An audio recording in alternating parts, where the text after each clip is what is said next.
그런데 식물은 다 하늘을 향해서 비를 맞으며 파닥이고 물고기와 새들도 그 하나님의 은총 속에서 색깔별로 모양별로 하나님을 찬양하고 있는데, 유독 하나님의 형상으로 창조된 인간의 심보만, 인간의 심령만 타락해서 불평이 많고 원망이 많고 죄에 빠르며 더러운 것과 어두운 것을 즐기는 이런 인간의 어그러진 모습을 생각하며 주님 앞에 말씀으로 돌이키시고 가르쳐 주시고 깨닫게 하시며 그 어그러지고 거스른 곳으로부터 우리를 인도하시는 주님을 생각하게 되었습니다. 주님, 이 시간은 예배하는 가운데 말씀을 듣는 시간입니다. 하나님은 꼭꼭 집어서 우리가 알아들을 수 있도록 말씀하십니다. 그것은 하나님의 사랑입니다. 종을 붙잡아 주시고 오늘 하나님께서 자기 백성에게 전하고자 하는 말씀을 바로 전할 수 있도록 성령께서 도와주시옵소서. 감사하고 예수의 이름으로 감사하며 기도합나이다. 아멘. 자, 여러분 잘 오셨고요. 그리고 하나님의 최고의 복은 말씀 듣는 자리라고 그랬어요. 말씀 듣는 자리에서 이탈한 거는 그 자체가 저주예요. 그러니까 더 이상 고치지 않고 더 이상 만지지 않겠다는 뜻이거든요. 그래서 여러분들이 어떤 사연을 갖고 왔든 오늘 이 말씀의 자리에 오신 것은 도수하겠다, 고치겠다, 그리고 너의 인생을 포기하지 않겠다, 이런 뜻이 포함되어 있는 거예요. 자, 우리 옆 사람하고 말씀 잘 들읍시다. 이렇게 인사 좀 하시고, 네, 말씀을 들읍시다. 자, 자기 말로 들어야 된다 그랬죠. 설교는 나한테 하는 하나님의 메시지로 들어야 돼요. 이 시간에 조는 사람은 가장 불행한 사람, 그리고 영혼이 병든 사람이에요. 자, 그러니까 병들지 마시고, 어떤 목사님이 주례를 하는데 그 주례를 하고 나서 목사님 얼마 드려야 돼요? 그래서 비용을 물어봤대요. 얼마 드리면 된다고. 그랬더니 목사님이 따로 뭐 비용 낼 건 없습니다. 그냥 신부가 아름다운 정도에 따라 알아서 내시면 됩니다. 이렇게. 그러니까 신부가 아름답다고 생각하거든 많이 내시고, 신부가 별 볼 일 없다고 생각하거든 그냥 안 내셔도 됩니다. 이렇게 말했더니 그 신랑이 봉투에다가 10만 원을 딱 넣어서 목사님을 주시더라는 거예요. 그래서 목사님이 이렇게 딱 신부를 딱 쳐다보고 나서, 자, 여기 9만 원 거스름 돈 여기 있습니다. 그리고 9만 원을 돌려줬대요. 내가 유머를 인터넷에 찾아봤어요. 하도 이렇게 우리 예배 드리면서 경직되고, 그래서 이제 한번 웃고 가자고 그랬는데 정말 웃겼어요. 근데 이 목사님은 지혜로운 거예요? 지혜가 없는 거예요? 지혜가 없는 거예요. 만약에 여러분이 결혼식장에서 이런 일이 있었으면 다 이혼하시고 여기 한 명도 정상적인 가정이 없을 거예요. 그러니까 이런 건 지혜에 해당되는 거야. 이 목사님은 너무 솔직하게 9만 원을 거슬러 주면 어떻게 해요? 만약에 제 결혼식에 그래도 나는 일생 그 목사님을 용서하지 않고 그리고 절대 보고 싶지 않았을 것 같아요. 자, 여러분 어쨌든 삶에는 지혜가 굉장히 필요해요. 자, 그래서 오늘 설교 제목은 주보에 나와 있어요. 누가 지혜자인가? 이것이 오늘 설교 제목이에요. 자, 그러면 우리가 여기 지금 고린도 교회 말씀을 근거로 해서 제가 이게 주일을 시리즈로 지금 설교하고 있는 거잖아요. 자, 그러면 여기 5절, 6절을 다시 한번 우리가 읽어볼게요. 다시 한번. 내가 너희를 부끄럽게 하려 하여 이 말을 하니 너희 가운데 그 형제간의 일을 판단할 만한 지혜 있는 자가 이같이 하나도 없느냐. 형제가 형제와 더불어 고발할 뿐더러 믿지 아니하는 자들 앞에서 하느냐. 자, 오늘 본문에 보니까 이런 내용이에요. 바울이 이 편지를 쓴 것은 위로하고 격려하려고 쓴 거예요? 부끄럽게 하려고 쓴 거예요? 오늘 거기 보니까 내가 너희를 부끄럽게 하려 하여 이 말을 하노니. 그러니까 창피를 주고 싶은 거예요. 그리고 너네들이 얼마나 꼴이 안 좋은지를 얼굴이 뜨뜻하게 해주고 싶다. 이렇게 썼어요. 자, 그래서 너희를 부끄럽게 하려고 이 말을 하노니, 왜 고린도 교회가 바울로부터 이렇게 얼굴이 뜨뜻해지는 이런 부끄러움을 당해야 되냐? 뭐가 없어서? 지혜자가 없어서.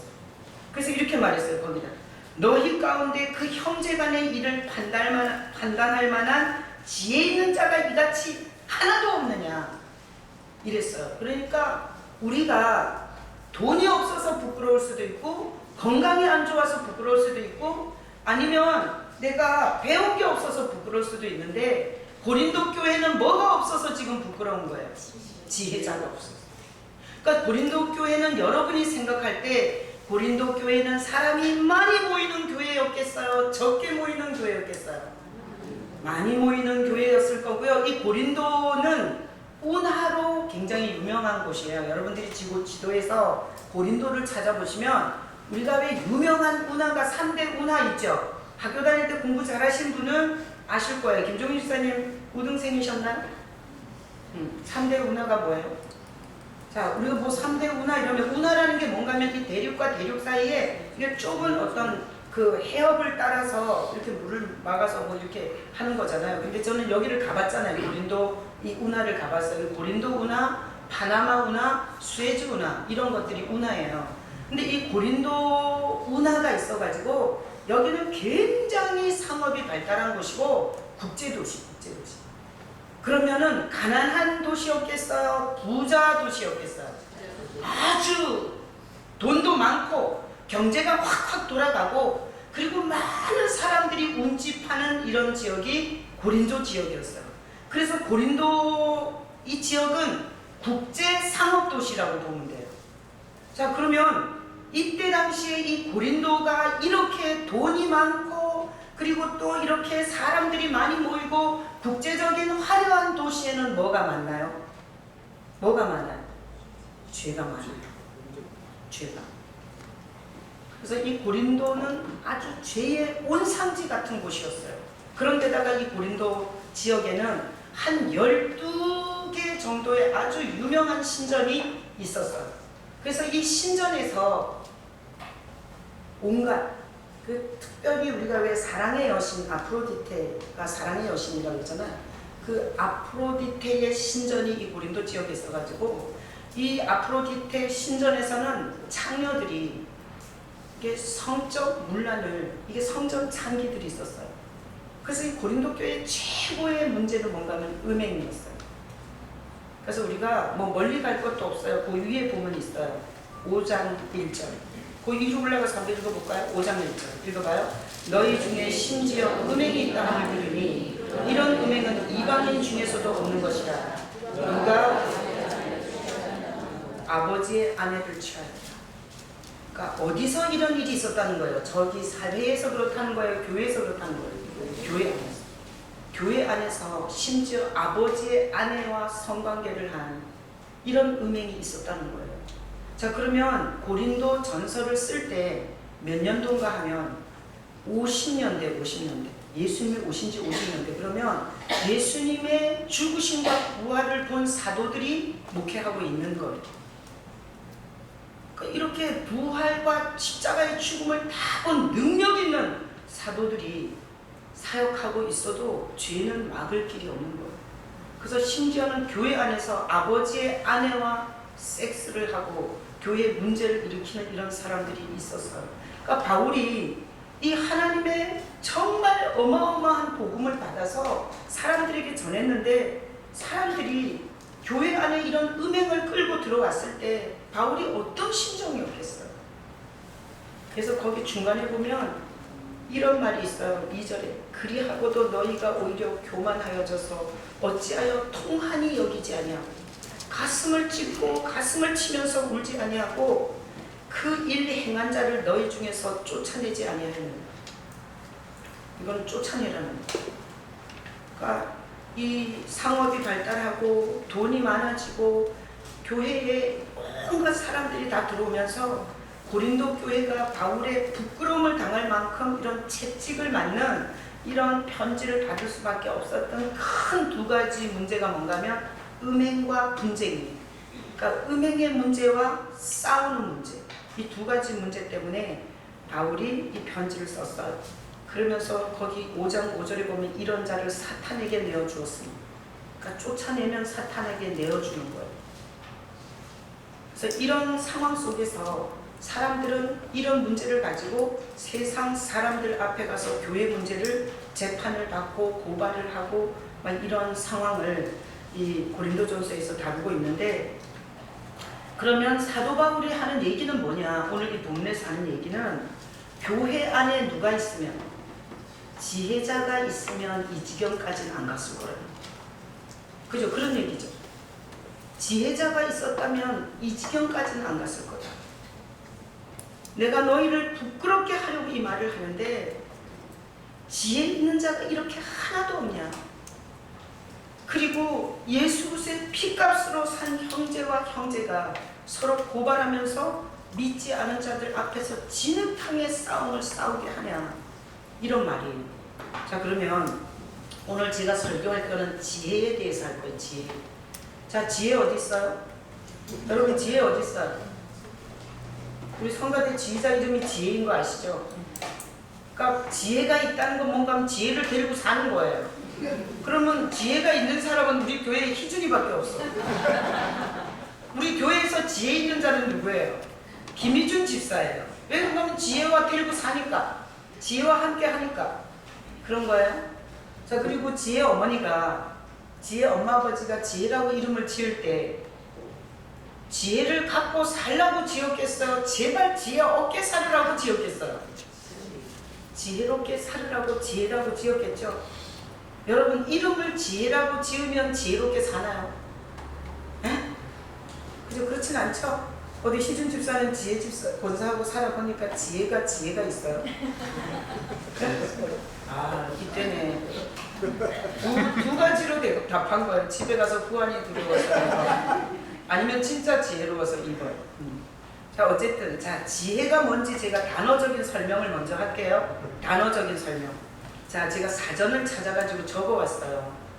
사물의 이치나, 잘 들으세요. 사물의 이치나 상황을 제대로 깨닫고, 자, 암송하세요. 자, 사물의 이치나 상황을 제대로 깨닫고 현명하게 대처하는 정신적 능력, 이게 지혜예요. 자, 한번 그냥 암송했다 치고 한번 보지 않고 한번 말해봐요. 그냥 아는 대로. 자, 시작. 사물의 이치나 상황을 깨닫고 현명하게 대처하는 정신적 능력. 그러니까 지혜는 학교를 좋은 학교 졸업했다고 생기는 거예요? 아니. 돈이 많은 사람은 지혜로운가요? 아니. 그러니까 지혜로운 사람은 누구냐? 사물의 이치를 알고, 그리고 지금 현재 겪는 상황을 깨닫고 현명하게 대처하는 정신적 능력, 이게 지혜라는 거예요. 자, 그러면 고린도 교회는 이런 사물의 이치를 알고 상황을 깨닫고 현명하게 대처하는 사람이 있었다, 없었다? 오늘 여기 말씀해 보니까 지혜 있는 자가 한 사람이라도 있다면, 거기 보니까 그렇게 말했죠. 지혜 있는 자가 이같이 하나도 없느냐.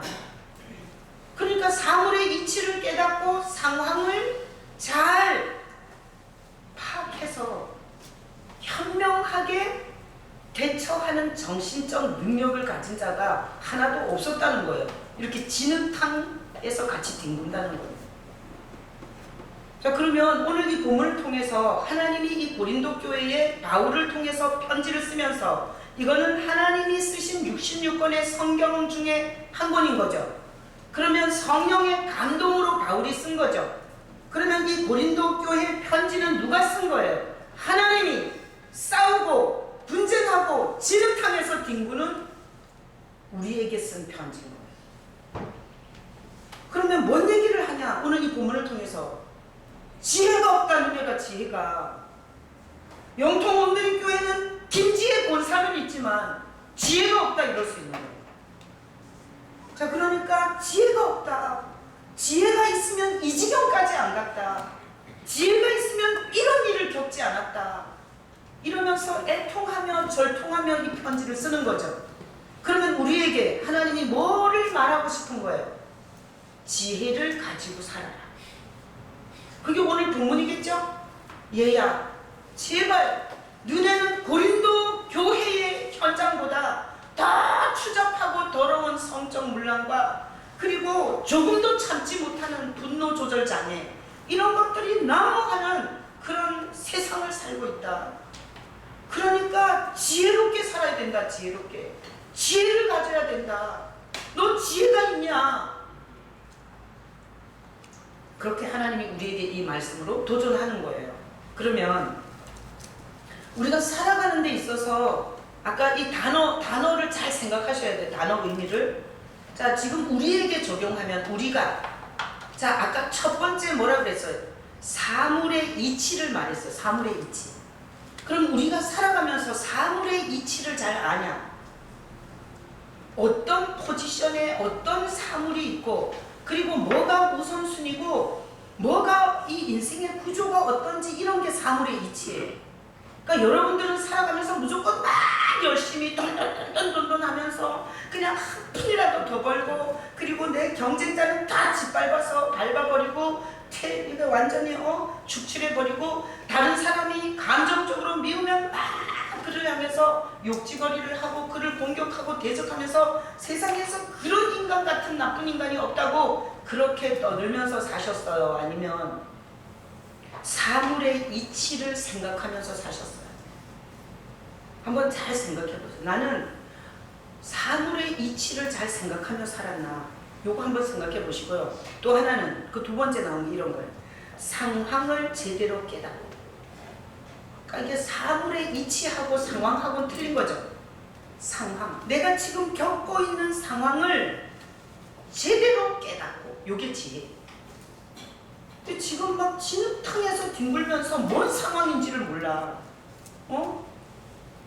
하나님의 매가 여기 코앞에까지 와 있는데 계속 그 짓을 반복하는 거예요. 이거는 뭘 못 깨달은 거예요? 상황을 제대로 못 깨닫고 있는 거예요. 그러면 우리가 겪는 두 가지 문제가 나와요. 사물의 이치, 그리고 상황. 그러니까 우리는 두 가지 속에서 사는 거예요. 사물의 이치와 어떤 상황 속에서 사는 거예요. 그러면 거기에서 우리가 뭘 해야 되냐? 현명하게 대처하는 정신적 능력을 갖고 있어야 됩니다. 현명하게 대처. 근데 만약에 지혜가 없다는 것은 사물의 이치도 모르고 자기가 무슨 상황인지도 모르고 현명하게 전혀 대처할 줄 모르는 정신적 공황 상태. 이런 상태의 사람이 사는 인생은 어떻겠어요? 눈물 흘릴 일이 많고 후회할 일 투성이고 열매가 하나도 없고 원망과 쓴뿌리만 가득 찬 상태의 인생을 살겠죠. 그러니까 오늘 설교는 어렵지도 않아요. 지혜에 대한 성경적 단어만 가지고도 사실 내 삶을 진단해 볼 수 있어요.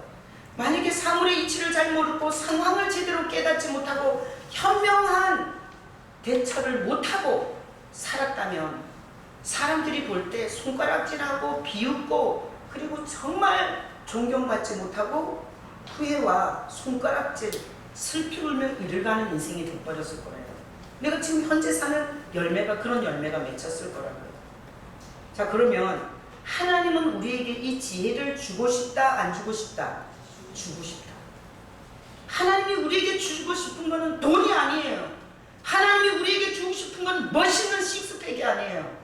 하나님이 우리에게 주고 싶은 건 우리가 달라고 하는 모든 것에 대해서 하나님이 주고 싶지 않으세요. 왜? 하나님이 주고 싶다면 이런 걸 주고 싶은 거야. 사물의 이치를 깨닫고 상황을 제대로 깨달아서 현명하게 대처할 수 있는 정신적 능력을 주고 싶으세요. 그래서 우리가 신앙생활 하면서 자꾸 원망하고 하나님과 관계가 깨지고 불평불만하고 시험 들어서 하나님과 등지고 세상으로 가는 사람은 목적이 하나님이 주고 싶은 것과 자기가 받고 싶은 게 틀려서 시험 들어서 가는 거예요.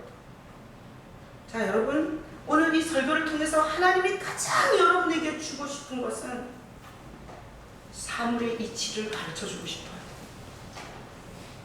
그리고 상황을 제대로 깨닫게 해주고 싶어요.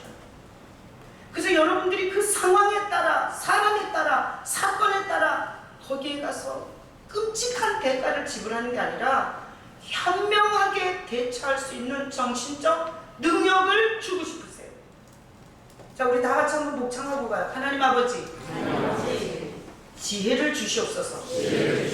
여러분, 돈을 얻기 전에 지혜를 먼저 얻을 수 있기를 축복합니다. 자, 그러면 지혜가 뭐냐? 자, 올려줘봐요. 총각.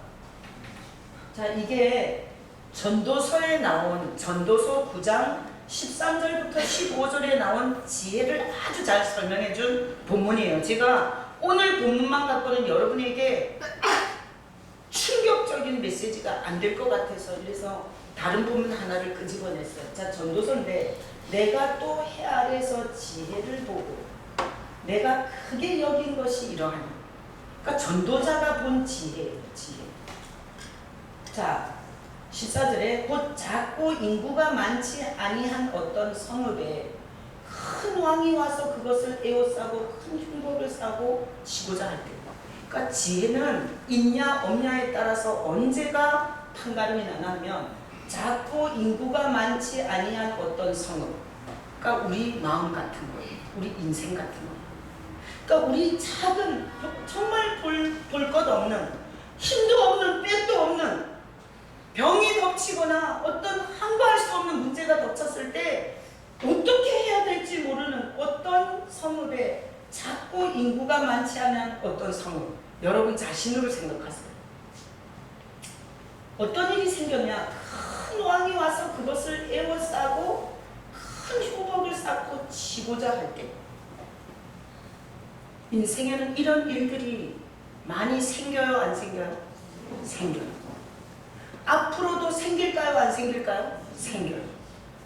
어떤 큰 왕이 와서 에워싸고 흉복을 쌓고 치고자 할 때는 성으로 칠 수도 있고 물질로도 칠 수도 있고 병으로도 칠 수도 있고 그리고 제가 보니까 참 다양한 것으로 에워싸고 그 사람을 멸망시키기 위해서 이렇게 에워싸고 치고자 할 때 필요한 게 뭐예요? 지혜. 자, 그러니까 여러분 한 사람 한 사람이 지혜를 받아야 되겠어요? 안 받아야 되겠어요? 받아야 돼요. 자, 여기 보니까 그 성읍 가운데 아까 요 작고 인구가 많지 않은 힘없는 이 성읍 가운데 한 지혜자가 있어서 그의 지혜로 그 성읍을 건진 그것이다. 그러니까 지혜는 뭘 건져요? 작고 인구가 많지 않은 별 볼 없는 성읍을 건질 수 있는 게 지혜예요. 우리 인생은 그렇게 큰 게 아니에요. 아주 작은 거예요. 보잘것없는 거예요. 병으로 얻어맞든지 재정난으로 얻어맞든지 어떤 성적 유혹으로 얻어맞든지 아니면 노름이나 마약이나 술 중독이나 이런 것들로 얻어맞잖아요. 그러면 그 작은 성읍 하나는 그냥 쓰러지고 두 번 다시 회복할 기회를 잃을 수 있는 게 우리 인생이에요. 근데 이 전도서에서 뭐라 그랬냐면 그 성읍 가운데 한 지혜자가 있어서 그 지혜로 그 성읍을 건진 그것이에요. 그러니까 지혜는 이렇게 보잘것없는 인생이 우겨쌈을 당했을 때 거기서 그 상황에서 건져낼 수 있는 게 지혜인 거예요. 절대 질 수밖에 없는 큰 왕을 이기게 하는 게 지혜예요. 자, 그러니까 건졌잖아요. 그 성읍을 건졌잖아요. 근데 그러나 그 가난한 자를 기억하는 자가 없도다. 이게 뭔 뜻인가 하면 이 지혜로 그 성읍을 건졌잖아요. 그러면 요 가난하다는 건 뭔가 하면 힘이 없고 평소에는 알아주지 않는다는 뜻이에요. 그래서 지혜는 문제가 일어나지 않았을 때는 대접을 못 받아요. 근데 이렇게 큰 왕이 와서 에워싸고 쓰러뜨리려고 할 때 누가 지혜자인지를 알 수 있게 되는 거거든요. 그러면 요 가난한 자를 기억하지 않는다는 뜻은 뭔가 하면 그렇게 지혜로 건져지고 나면 다 지가 한 거라는 거예요. 다 지. 그래서 진짜 건진 존재는 잊어버리고 자기가 잘나서 했다고 떠들면서 그를 기억하는 자가 없다 이랬어요. 그래서 이 전도서에서 이 한 지혜자, 이것은 우리를 도우시러 오신 우리 주 예수 그리스도일 수도 있고요. 성령의 감동으로도 볼 수 있어요. 우리는 예수님을 영접하고 그리고 신앙생활을 해요. 그런데 언제 내 안에서 예수 그리스도가 지혜를 가지고 그리고 성령이 지혜를 가지고 역사하면 문제가 생겼습니다. 문제가 생겼을 때 이 내가 취급도 안 하고 인정도 안 하던 그 예수 그리스도의 감동이 그리고 성령의 감동이 나를 붙잡아요. 그래서 우리를 위기에서 건져주는 거예요. 그런데 그 위기에서 건져지고 나면 지잘났다 그래요. 지잘났다. 자기 안에서 주님이 그러셨다는 말을 안 한다는 거예요. 사람들이. 그래서 지혜는 뭐냐? 지혜는 우리 안에서 역사하는 예수 그리스도예요. 지혜는 우리 안에서 역사하는 성령이세요. 그래서 고린도 교회에서 지혜자가 하나도 없느냐, 이것은 뭔가면 예수님과 동행하는 자가 하나도 없냐, 성령의 감동을 아는 자가 하나도 없냐, 이렇게 바울이 통탄한 거예요. 제가 예수 믿으면 문제, 이렇게 우겨쌈을 당했을 때, 그리고 내 인생에 완전 파산하려고 할 때 하나님이 사람을 통해서 말씀을 듣게 하시든지 아니면 나를 불편하게 해요. 이러면 안 되는데, 이러면 안 되는데, 이건 나쁜 짓인데, 이러다가 내가 무슨 벼락을 맞으려고 이러지? 이게 작은 지혜자예요. 그 성읍을 완전히 쑥대밭을 만들려고 하는 그 우겨쌈 속에서 평소에 취급도 안 하던 이 성령과 말씀이 우리를 건져내려고 역사를 하는 거예요. 그래서 사실 온갖 위기를 넘기고 온갖 수치로 갈 거기에서 스톱하고 여기 앉아 계신 분 많을 거예요. 저를 비롯해서. 그래서 예수님을 믿으면 뭐가 생긴다? 지혜가 생긴다. 완전 우겨쌈을 당해서 망해야 하는 그때에 주님의 역사를 보게 돼요. 그래서 믿는 것은 시간을 투자할 가치가 없고 내가 정성을 들일 가치가 없는 게 아니에요. 인생의 어려움을 만나보면 최고로 중요한 가치가 믿는 거예요. 여러분, 예수님을 제대로 잘 믿으시기를 축복합니다. 그래서 여러분에게 이치 하늘에 하나님 계세요. 마귀 하나님과 우리 사이에서 역사해요. 우리 마귀의 공중권세 잡은 그들의 장난질 밑에 우리가 살고 있어요. 사물의 이치. 이런 걸 못 깨닫고 기본 감정대로 살면 큰 왕이 와서 에워쌌을 때 백전백패하는 겁니다. 그런 사람들 엄청나게 많이 봐요. 내가 이 말씀을 보면서 우리 할머니가 엄마 아버지가 없는 사촌 무슨 딸들을 데려다 키웠어요. 내가 지혜 없는 사람을 지금 얘기하는 거, 예를 드는 거. 근데 제가 아주 어렸을 때 그렇게 할머니가 데려다 키워서 부모 역할을 해줬다 그러더라고요. 그 사람들이 흩어져 살다가 우리 할머니가 키워준 은혜에 감사해서 연락을 하고 뭐 맛있는 걸 사갖고 오면 우리는 큰 강원도 두메 산골에서 그들이 들고 온 과자나 음료수를 먹곤 했어요. 근데 어느 해인가 잊을 수가 없어요. 그렇게 키운 세 딸 중에 한 딸이 아주 돈 많이 버는 사장한테 시집을 갔어요. 그래서 돈이 많이 생겼을 때 그들은 이런 결정을 했어요. 학군 좋고 그리고 환경 좋고 부자들이 사는 곳으로 진출했어요. 그래서 어딘지는 모르겠어요. 근데 그때 그 키워준 그 딸이, 그 친척 그 딸이 와서 내가 얼마나 울던지 그것 때문에 기억이 나는 거예요. 어렸을 때인데. 근데 그렇게 부자 사업 쭉쭉빵빵 하는 그 신랑을 만나서 자기가 엄마 아버지 없이 사는 모든 한풀이를 하듯이 최고의 학군에서 최고의 환경에서 최고의 것을 먹이고 최고의 시설을 누리게 하며 키우리라고 그리로 진출해 갔는데 거기서 아이가 8살 됐을 때 아이가 어떤 남자에게 끌려가서 성폭행을 당하고 너무나 잔인하게 당해갖고 애가 죽었다고 그러더라고요. 내가 어렸을 때 그때는 뭐 성폭행 이런 얘기도 별로 없었는데 제가 계속 충격적으로 그게 들렸어. 그래서 나는 그 옆에 앉아있다가 몇 살 안 되면서도 야, 좋은 거 먹고 좋은 학군에 좋은 데서 산다고 해서 다 잘 되는 건 아닙니다.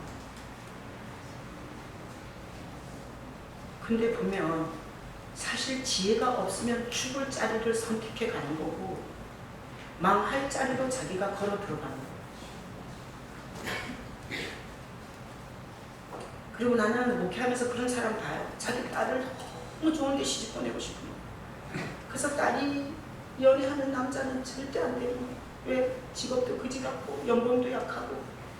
그래서 절대 그 연애하는 남자를 죽어라 하고 떼어놓고 스펙 좋은 인류대학 나가서 연봉 빵빵한 그리고 뭐 집안도 빵빵한 이런 데 맞춰줬는데 그 결혼 생활이라는 게 정말 생지옥 같은 그런 인생을 사는 사람들을 저는 목회하면서 몇 사람 봤어요.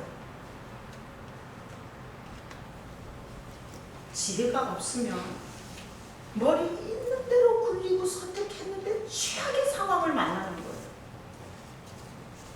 사람들은 그 보고 들은 가치관과 자기의 계산에 의해서 결정하는데 그것은 지혜로운 결정이 잘 안 돼요. 왜? 사물의 이치를 모르죠. 상황을 제대로 깨닫지 못하죠. 여러분 인류대 나와서 연봉이 좋은 인격까지 좋나요? 그래서 너무나 혹독한 대가를 지불하는 사람들을 봐요. 이 지혜가 없는 자의 삶이에요. 제가 요즘에 영어로 설교를 해버리라 이런 불타는 마음을 가지고 제가 영어 공부를 하고 있어요.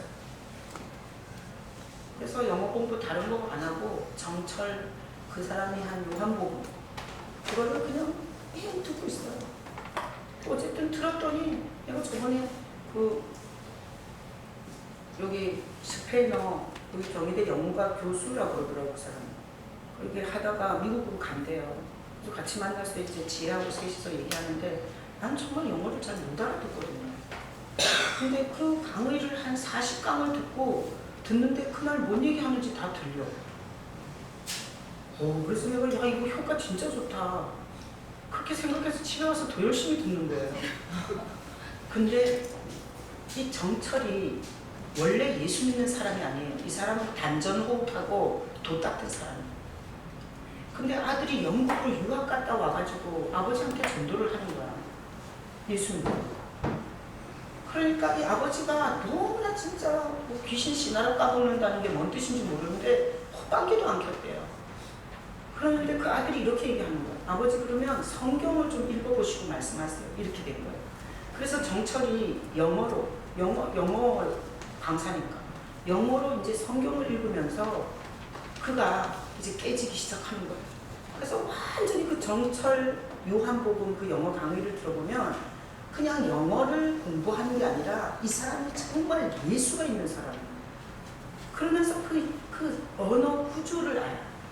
영어라는 이 언어의 구조를 말하고요. 오늘 여기 사물의 이치, 우리나라 언어는 어떤 구조로 되어 있는지가 있잖아요. 그래서 내가 우리 지훈이는 이렇게 나는 우리 시내는 막 아주 초등학교 이 성적 뭐죠? 이게 시간표 짜듯이 해서 우리 막 여자애들 딸 애를 먼저 낳아서 온갖 정성 다해서 그러다가 5살에 안경을 씌운 거잖아요. 그래서 둘째는 그냥 풀어놨어요. 그냥 풀어놓고 이게 학교 가야 되는데 한글을 몰라. 그래서 내가 어느 날 지훈이를 앉혀놓고 이랬어. 야 지훈아가 이렇게 생긴 기억하고 아하고 이렇게 맞추면 그게 가야. 그 다음에 니은하고 아하고 맞추면 그게 나야. 이렇게 한글의 구조를 갖고 걔한테다가 얘기를 했어. 그랬더니 걔가 금방 알아듣더라고요. 그래서 제가 한글을 깨우쳤어요. 그런 것처럼 이 정철은 언어의 그 영어의 구조를 알아. 그래서 얘기를 하는데 이 정철이 뭐라 그러냐면 자기가 IMF 때 왔을 때 학원 학생들 막 다 떨어지고 그 다음에 학원이 망하게 생긴 거예요. 길이 없는 거야. 그럴 때 각 은혜를 막 받은 거예요. 그러니까 하나님 앞에 나아가서 하나님 앞에 막 그렇게 기도를 했어. 근데 그때부터 영어의 새로운 눈을 막 열어주기 시작하신 거예요. 기도하고 갔더니 대출 상환 당장 하라고. 그러면 상환하고 나면 다시 대출해 줄 거냐? 보장 없다. 은행이 이렇게 나오던 은행이 그게 강의 중에 나와요. 요한복음 2장 강의할 때 나오더라고요. 근데 자기가 간절히 하나님 앞에 기도하고 갔더니 은행에서 뭐하러 이렇게 강의까지 하셨나요? 전화만 하셔도 빌려드렸을 텐데 이렇게 바뀌더래요. 그리고 나서 이 영어의 새로운 눈을 열어주기 시작하는데 정말 퍼펙트한 이 영어의 세계를 말하기 시작했고 지금은 정말 탁월하더라고요. 이게 영적인 게 같이 들어가니까 이 사람은 하나님 앞에서 복음도 전하고 돈도 벌어먹고 그리고 좋은 일도 엄청 많이 하는 거예요. 그래서 이 사람에게 이 하나님이 지혜를 이게 보여주니까 언어의 구조가 보이지. 그 다음에 자기 상황에서 이거를 어떻게 사람들에게 잘 가르쳐 줄 수 있는지 이게 이 사람은 있어요. 그래서 이 사람과 함께 가면 여러 가지 문법과 수많은 이런 언어적인 수고를 정말 그렇게 끔찍하게 하지 않고도 영어를 말할 수도 있고 들을 수도 있겠다라는 생각이 들었어요. 제가. 그러니까 지혜가 뭐냐? 하나님은 예수구속 안에서 사업을 하든 저는 설교를 하면서 하나님이 이런 일을 많이 하세요. 본문을 보면 이 본문이 하나님께서 뭔 얘기를 하고 싶은지를 제가 연구해서 아는 게 아니에요. 그냥 지혜로 주시는 거예요. 그래서 이렇게 신앙생활을 하면서 예수님을 제대로 믿으면 어떤 상황에서 내가 어떤 결정을 해야 되는지를 알게 돼요. 그러면 인생에서 정말 많은 이런 손해와 후회를 줄일 수가 있어요. 제가 새벽에도 얘기했는데 그 할머니 83세 된 할머니가 사이다를 나눠 먹었는데 안 먹은 할머니 집에서 농약이 나왔고 그 다음에 그가 타고 다니는 스쿠터에서도 나왔고 결국은 그 83세 된 할머니가 범인으로 구속이 됐어요. 그러면 그 할머니들이 노인정에 모여갖고 10원짜리 고스톱 했대요. 10원짜리 고스톱 하다가 이 할머니 돈을 많이 따갔나 하여튼 무슨 원수가 맺어져가지고 농약을 먹여버린 거야. 이거는 지혜가 있는 거예요, 없는 거예요? 완전 무지. 내가 오늘 뉴스에 보니까 국정원 직원이 그 뭐 해킹 프로그램을 국정원에서 갖고 왔다면서요. 국정원 직원이 마티즈인지 하여튼 경차 타고 산속에 들어가서 연탄불 피워가지고 죽었어요. 저번에 중국에서 공무원 연수 데리고 갔다가 그 공무원 연수 원장이 또 자살해 죽더라고요. 여러분 무슨 일을 겪기도 전에 칵 죽어버리는 게 지혜가 있는 거예요, 없는 거예요? 그러니까 이치를 생각 못하고 그냥 지금 있는 상황을 제대로 못 깨닫고 그냥 감정적으로 오는 대로 확 질러버리는 거예요. 그래서 얻은 거는 지옥 가는 거죠. 우리가 예수를 믿으면 하나님이 자꾸 이런 걸 알게 돼요. 사물의 이치, 하늘에 하나님 계신다. 어떤 상황이 돼도 하나님을 의지해라. 그러면 하나님과 우리 사이의 이 마귀의 역사까지도 다 하나님은 해결해 주신다. 이런 이치를 알고 기도 생활을 하고 예배 생활을 하고 그리고 내가 눈물을 흘리면서 내가 그렇게 하고 싶은 죄를 끊어버리잖아요. 그게 지혜예요. 무지한 자는 현명하게 대처하는 정신적 능력이 없는 거예요. 그래서 기분과 감정대로 당장에 보이는 이권에 넘어가는 거예요. 그래서 내가 전에도 얘기했지만 정말 내가 가슴 아팠던 건 뭔가 하면 저기 우리 동네 저기 수원 저쪽에 큰 교회 다니시는 권사님이 남편이 일생 동안 벌은 그 퇴직금을 가지고 남편이 아픈데 더 이상 이제 수입이 없는 거야. 그래서 누가 고리로 이자를 준다 그래서 그 같은 교회 다니는 거. 여러분 제일 조심해야 될 분은 옆자리에 앉은 분이 있어요. 한번 쳐다보세요. 그리고 이제부터 옆자리에 앉은 사람을 조심하세요. 응? 그리고 내일부터 이제 떨어져 앉아요. 위험해. 같은 교회 다니는 사업하는 사람이 온갖 미사역으로 다 해갖고 최고의 고리를 주겠다고 해서 거기다가 상납했던 거야. 매도도. 그러면서 그 교회 안에서 엄청나게 많이 사기치고 나가버린 거예요. 이런 사람은 사기치고 한국에 안 있어. 뉴질랜드나 이런 데로 나가버려. 계획적으로 사기치면 어디 가서 찾겠냐. 그래서 남편 중풍병으로 누워있지. 있는 돈은 다 까먹었지. 뭐가 없는 거예요? 지혜가 없었다. 그래서 제가 얘기했죠. 꼼것에 손대지 말라고. 사기치는 사람은 절대 고리를 갖고 낚시질을 해요. 고리 이자를 갖고. 중국 펀드 이런 거 하지 마세요. 이번에 중국 펀드 완전히 반토막 난 것이죠. 그냥 이렇게 살아. 그냥 은행에 1%라도 거다 맡겨놓고 이자가 나오거나 말거나 그냥 그러고 살아. 뭘 더 해보려고 하다가 그렇게 슬피우면 일을 가냐고. 그래서 이 판단은 누가 하는 거예요? 예수 그리스도의 감동과 성령의 감동이 있는 자가 할 수 있는 거예요. 그렇지 못하고 하면 지금 상황을 더 악하게 만들 수밖에 없는 거예요. 그래서 하나님은 우리에게 지혜를 주기를 원하세요. 그래서 뭐 믿어요? 예수 믿어요. 자 보세요. 예수님이 우리 안에 오시면 사물의 이치를 알겠어요? 모르겠어요? 알 수 있어요. 왜? 하나님과 함께 있다가 우리 모습으로 오셨기 때문에 하늘에 올라가 보지 않았지만 하늘과 그 중간에 역사하는 마귀 세력과 그리고 이 땅의 이치를 가르쳐줘요. 그리고 상황을 예수님이 모든 마귀 사단의 시험을 다 이겼잖아요. 그죠? 마귀가 욕구를 충동하는데도 이겼죠. 그리고 괜히 하나님의 아들이라고 뛰어내라고 객기 부리는데도 이겼죠. 그리고 십자가 없이 다 주겠다고 하는 것도 거절했어요.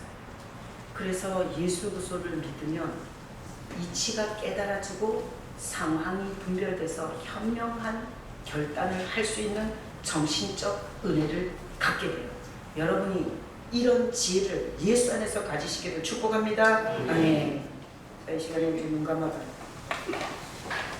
눈 감으시고 나는 지혜가 있나 생각해 보세요. 지혜가 있나. 자, 지혜